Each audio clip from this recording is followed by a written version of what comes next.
अस्सलाम वालेकुम नाज़रीन, डॉक्टर दानिश रियल फोकस के साथ हाजिर है। इस वक्त पूरा का पूरा तवज्जो इमरान ख़ान की और हुकूमत की जो है पंजाब और केपीके हुकूमत की तरफ हो गई है। अच्छा, केपीके के अंदर भी एएनपी दावा कर रही है कि जी उसको बड़ी कामयाबी हो रही है और पीटीआई के लोग जो कि असम्बली डिज़ोल्व नहीं करना चाहते हैं उन्होंने उनसे रब्ता किया है। इधर पीएमएलएन और पीपल्स पार्टी ये दावा कर रही है कि पंजाब में भी बहुत सारे पीटीआई के अरकान हैं, वो ये दावा कर रहे हैं कि जी वो लोग हमसे रब्ता कर रहे हैं और वो नहीं चाहते हैं कि असम्बली डिज़ोल्व हो। ख़ुद अभी इनके तर्जुमान फवाद चौधरी ने भी ये बयान दिया है कि जी पीटीआई के अंदर इस चीज़ पर इख्तिलाफ़ है कि आया असम्बली डिज़ोल्व किया जाए या असम्बली या इस्तीफ़े दिए जाएं। अच्छा, अब सूरत हाल यहाँ पर यह है कि कानून क्या कहता है। कल इरफान कादिर साहब को मैंने शो में लिया था और जब उनसे हमने बात की तो उन्होंने कहा था, उन्होंने तो बहुत सख्त रिमार्क्स दिए हैं। उन्होंने यहाँ तक कहा है कि जी मौजूदा जो पंजाब की हुकूमत है वो डिफेक्टो वज़ीर आला है, क्योंकि वो कानूनी तौर पर आइनी तौर पर जो सुप्रीम कोर्ट का ऑर्डर था उसके तहत ये जो आपकी पंजाब हुकूमत है इसको तब्दील किया गया जो आइन के ख़िलाफ़ था। यानी आइन में कहीं नहीं लिखा है कि आप अगर किसी दूसरे को वोट देते हैं तो वो वोट काउंट नहीं होगा। हाँ, डिसक्वालिफिकेशन के लिए आपका जो चीफ है आपके लिए रिक्वेस्ट करे वो तो आइन में मौजूद है, लेकिन वोट काउंट नहीं होगा ये कहीं नहीं था। इसके ऊपर 3-2 का फैसला आया था जिसमें सुप्रीम कोर्ट की अक्सरियत ने यह कहा कि जी वोट ही काउंट नहीं होगा। तो इरफान कादिर का कहना है कि इस लिहाज से ये हुकूमत बनी है तो जिसकी बुनियाद से ये डिफेक्टो है, डिजेरो नहीं है। गवर्नर डिजेरो है। उन्होंने कहा कि जी गवर्नर चाहे तो आज इस ये जो हुकूमत है इसको ये कहकर कि ये गैर कानूनी गैर आइनी हुकूमत है, सदर पाकिस्तान को रिक्वेस्ट कर सकता है कि जी यहाँ पर गवर्नर आज होना चाहिए। दूसरी बात उन्होंने ये कहा कि ये मुमकिन ही नहीं है कि पंजाब असम्बली और केपीके असम्बली का इलेक्शन जो है वो अगर डिज़ोल्व हो जाए तो फौरी इलेक्शन हो जाए। अब इसमें बड़े मुख्तलिफ पॉइंट्स हैं। एक तरफ ये कहा जाता है कि जनाब पंजाब असम्बली और आपके मरकज़ यानी केपीके असम्बली डिज़ोल्व होगी तो इलेक्शन कमीशन के एक तर्जुमान ने कहा था कि हम उसका इलेक्शन करा देंगे, जिसके ऊपर उनको सैक किया गया, उनको उस पोस्ट से हटाया गया और इलेक्शन कमीशन ने कहा कि ये फ़ैसला उस वक्त किया जाएगा जब असम्बली ऐसे हालात पैदा करती है। लेकिन जो कानूनी माहिरीन हैं उनमें से एक साहब ने ये सवाल किया, जो पीटीआई की ख्वाहिश है कि ये हम ऐसा कर सकते हैं कि असम्बली डिज़ोल्व कर दें और उसके बाद यहाँ पर 5 साल के लिए, क्योंकि इलेक्शन 5 साल के लिए होता है, तो 5 साल के लिए यहाँ पे इलेक्शन हो तो सूबों में पीटीआई जो है वो ताकत के साथ यहाँ पे आ जाए। फिर जनाब परवेज़ इलाही साहब की भी ज़रूरत ना हो और पीटीआई का अपना चीफ आपके चीफ मिनिस्टर जो है वो पीटीआई का हो जाए। तो चुनांचे पीटीआई के चीफ मिनिस्टर अगर हो जाता है और केपीके में होता है और उसके बाद 1 साल बाद आपके मरकज़ का इलेक्शन होता है तो सूबों में तो पीटीआई बैठी हुई है, तो वहाँ पर पीडीएम के लिए मुश्किलात पैदा हो जाएंगी। ये बड़ी अच्छी सोच है अगर ऐसा होता हो। तो कल जब हमने बात की बड़े अहम तरीन कानूनी माहिर से तो उन्होंने ये कहा कि ये मुमकिन ही नहीं है, क्योंकि पाकिस्तान के आइन कॉन्स्टिट्यूशन, रिटन कॉन्स्टिट्यूशन में ऐसी कोई चीज़ नहीं है। हमेशा ये उन्होंने एक वर्ड्स डिफ़ाइन किया कि स्क्रैमिंग जो होती है वो ये होती है कि आपके जब भी इलेक्शन होगा सूबाई असम्बली और मरकज़ का वो एक साथ होगा और 5 साल के लिए होगा। तो फिर ये सवाल हुआ कि अगर ये डिज़ोल्व कर देते हैं गवर्नर साहब, जाहिर है वज़ीर आला को ये इख्तियार है, चलें थोड़ी देर के लिए मान लें आप कहते हैं कि ये डिजेरो ये डिफेक्टो सीएम नहीं कर सकता, तो चले केपीके वाला अगर कर सकता है, वो तो डिफेक्टो नहीं है, डिजेरो है, तो अगर वो कर देता है तो फिर गवर्नर क्या करेगा? गवर्नर पाबंद है कि असम्बली डिज़ोल्व करे।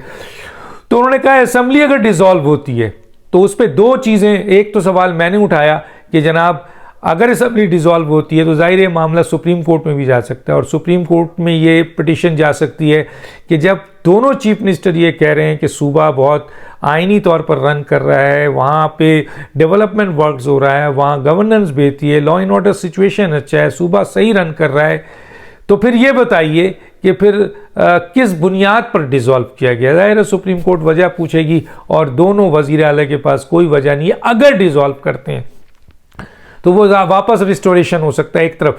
दूसरी तरफ हमने ये सवाल जो है सवाल रखा था कि जी क्या अगर फ़र्ज़ कीजिए कि डिसॉल्व हो जाता है तो फिर क्या किया जाएगा।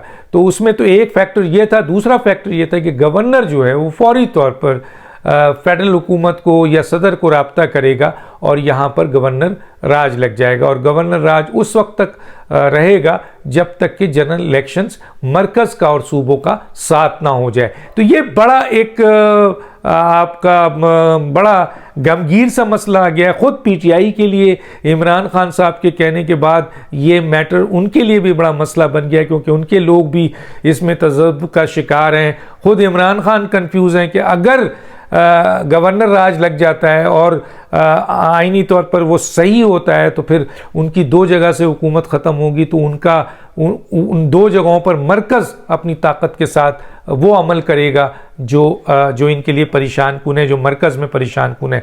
फिर उनके लिए पंजाब भी मुश्किल हो गया, फिर केपीके भी मुश्किल हो गया और फिर आपके मरकज़ तो ऑलरेडी मुश्किल है।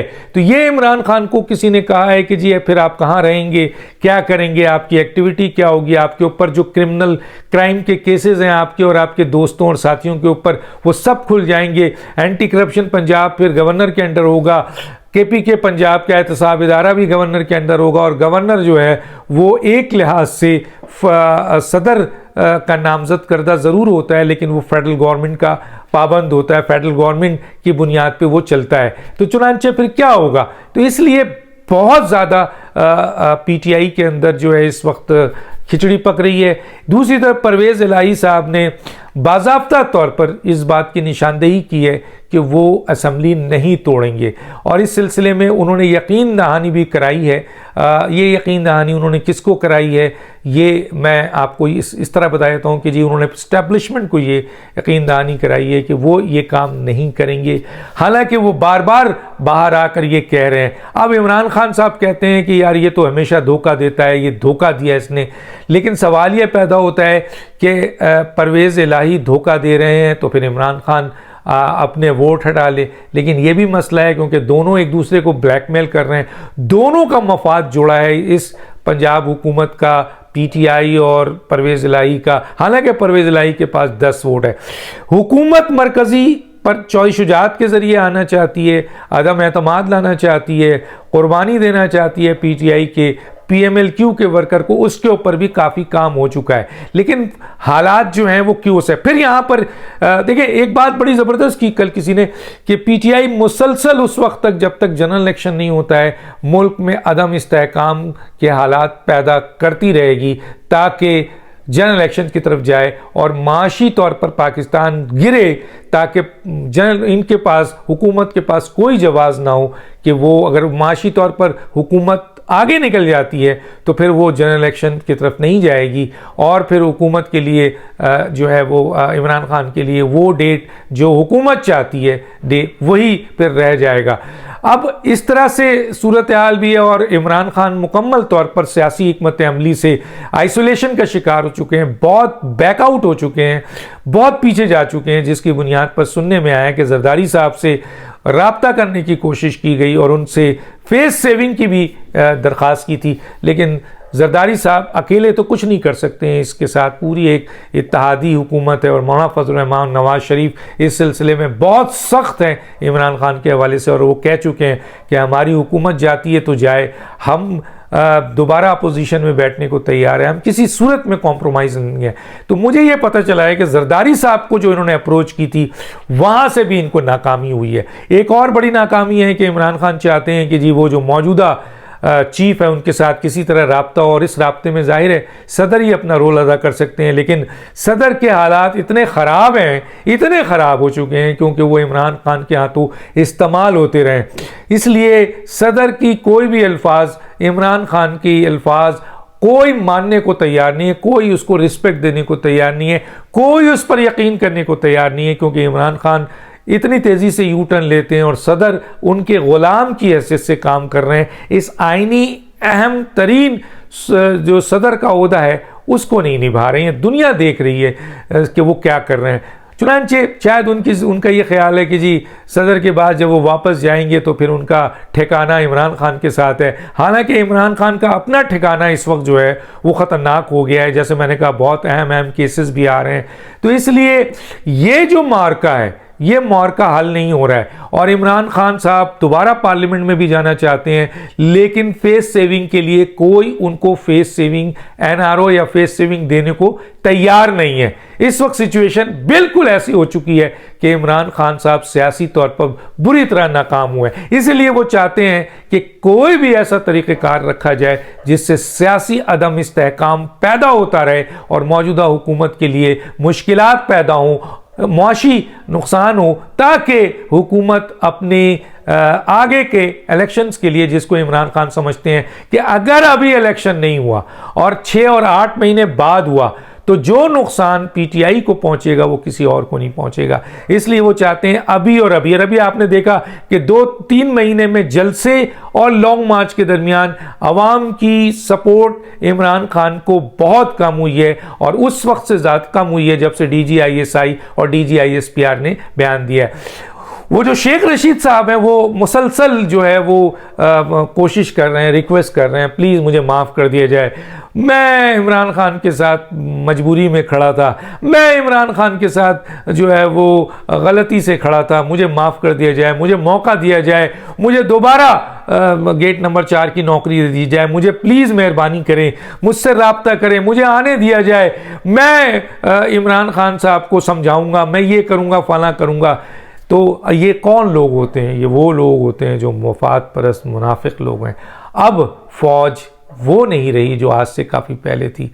आर्मी चीफ वो नहीं है जो आज से पहले थे, जिन्होंने बहुत नरम रवैया रखा इमरान खान के साथ, शेख रशीद के साथ और दूसरों के साथ, जबकि इन्होंने इदारे को बुरी तरह, इदारे को भी और शोहदा को भी और इन अहम तरीन ऑफिशियल्स को निशाना बनाया, गद्दार तक कहा, गालियां तक दी। लेकिन अब जो आने वाले आर्मी चीफ हैं, ना वो सियासत में इन्वॉल्व होंगे और ना ये इस बात की इजाज़त देंगे कि कोई सियासी आदमी, कोई आम आदमी, कोई भी बंदा, चाहे वो रिटायर्ड फौजी क्यों ना हो, वो फौज के और फौज के ऑफिशियल के खिलाफ अगर कोई गलत जुमला, तनकीद बिल्कुल हो सकती है, करे तो उसका रिएक्शन आएगा। और ये बहुत सख्त फैसला हुआ है जो आपके सामने किसी भी वक्त आ सकता है। डॉक्टर दानिश को इजाज़त दीजिए। अल्लाह हाफिज़।